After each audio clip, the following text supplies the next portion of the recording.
السلام عليكم ورحمة الله وبركاته. ازيكم يا شباب، عاملين ايه؟ الحمد لله، والله اخيرا.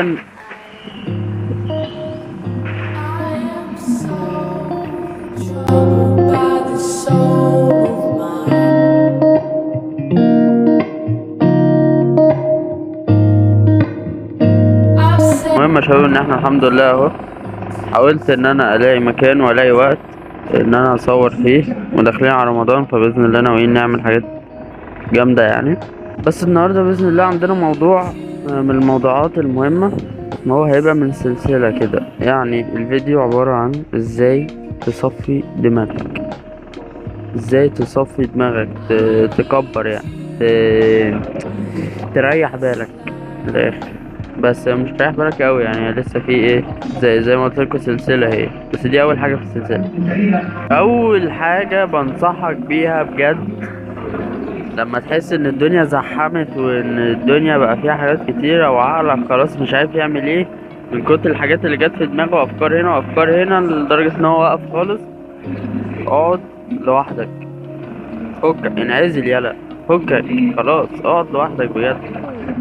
بس سيبك من اي حاجة كده، واقفل عليك الأوضة واقعد لوحدك. تاني حاجة بقى هتعمل ايه؟ هتوقف كل حاجة، تروح تتوضى وتبدأ تصلي ركعتين لله كده، وتقعد بعدها تختم الصلاة بقى، تقرا آية الكرسي وتسبح وتقعد تهدى خالص. بقول لك على تالت حاجة دلوقتي. بص، دلوقتي في حاجة حابين نقولها، وهي ايه؟ ان العقل بيتبرمج على حاجة. سوري، ايدي اللي دخلت في الكاميرا دي. ان العقل دلوقتي بيتبرمج على حاجة، على حسب انت بقى بتبرمجه على ايه. والله دخلت له قعدت تفكر في حاجات حلوة، تمام. والله قعدت تفكر في حاجات حلوة، هتدخل له حاجات حلوة. هتدخل له داتا وحشة وتقعد تتشائم وتدخل حاجات وحشة. هتتصرف حاجات وحشة. هو بيترجم الأفكار دي لأفعال. ده بقى دلوقتي في حاجة، هنقرا في الدين، او مش لازم نقرا، لو ما عرفناش نقرا نسمع حلقات في الدين من ناس، طبعا مش من اي حد، من ناس اهل ثقة في الموضوع ده، ان انت تسمع لهم وان انت تبقى عارف ان هم هيقولوا كلام صح. طبعا من تاريخهم بقى، من كتاباتهم، بتشوف انت يعني هل دول فعلا كويسين ولا لا، يتسمع لهم ولا لا. وده طبعا عشان آه توسع مداركك، وتبقى فاهم ايه اللي بيحصل حواليك، وتبقى عارف تتصرف ازاي. كل ده هيجي من الدين طبعا، مش من التنمية البشرية. طيب بعد كده هعمل ايه؟ هقول لك انا تعمل ايه. بص، ما تشغلش بالك بحد، يعني معلش اشغل بالك بنفسك اول حاجة. مش هقولك ما تساعدش، لا، انت لازم تساعد ونساعد بعض كلنا وبتاع، ولو في حد طلب منك حاجة وتقدر تعملها يبقى تعملها طبعا. لكن ما تشغلش نفسك بالزيادة لحد ما تنسى انت نفسك وتنسى الحاجات اللي انت محتاجها بعد كده بقى حاجة مهمة جدا، ان انت لازم يبقى حواليك ناس صح. حتى لو مش في نفس مستواك، في مستوى اعلى منك خليك معاهم. طبعا في مستوى اعلى في الصح يعني. خليك معاهم، وانت لما تبقى معاهم مستواك هيعلى زيهم، حتى لو بعد فترات طويلة. بس المهم ان هم الناس الكويسة الصح دول يبقوا حواليك، ان انت بترتاح معاهم. ما تقارنش نفسك بحد، يعني كل واحد وليه الظروف زي ما قلنا ان انت ما تقارنش نفسك بحد، لان كل واحد وليه ظروفه، وكل واحد وليه حياته، وكل واحد وليه اللعبة بتاعته من الاخر اللي هو بيعيشها واللي هو بيتصرف فيها. فكل واحد محطوط له ليفلز، يعني كل واحد وليه المواقف بتاعته، كل واحد ليه التحديات بتاعته. فما تقارنش نفسك ابدا بحد.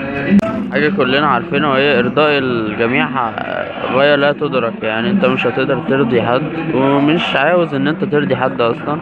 مش مهم ارضي حد اصلا، مش ما يهمنيش ان حد يبقى مبسوط او لا. بس كل اللي يهمني ان انا اعمل اللي عليا وارضي ربنا بس، وبس كده. طيبة اوي، مش محتاج اي حاجة تاني، ولا رأي حد، ولا ان انا ارضي حد.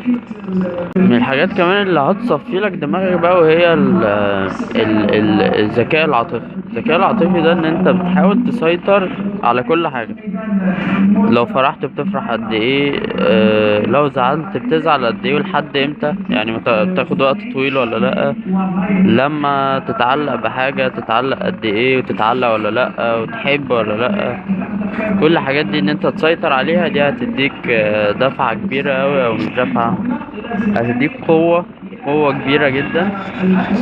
ومش اي حد بتبقى عنده ساعتها، بتقدر تصفي دماغك وقت ما انت عاوز، وتخلي وقت الشغل شغل، وقت الزعل زعل، وقت بتسيستم حياتك بشكل غير طبيعي، بس لو اتقنت المهارة دي. بس كده، يمكن دي اهم الحاجات اللي تخليك تعرف تصفي دماغك.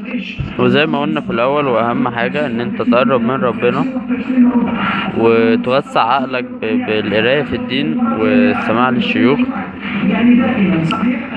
وان انت تحط في عقلك دايما تغذيه بحاجات كويسة، وحاجات تخليك تكمل شغل. بلاش موضوع الاحباط، ان انت حتى لو بهزار، لان ده بيدخل داتا في دماغك بتبوظك الدنيا كافعال بقى بجد، مش وانت مش واخد بالك اصلا.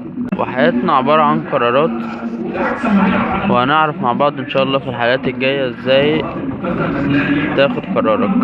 ودي كانت اول حاجة منهم، ان انت تصفي دماغك قبل اي حاجة. السلام عليكم.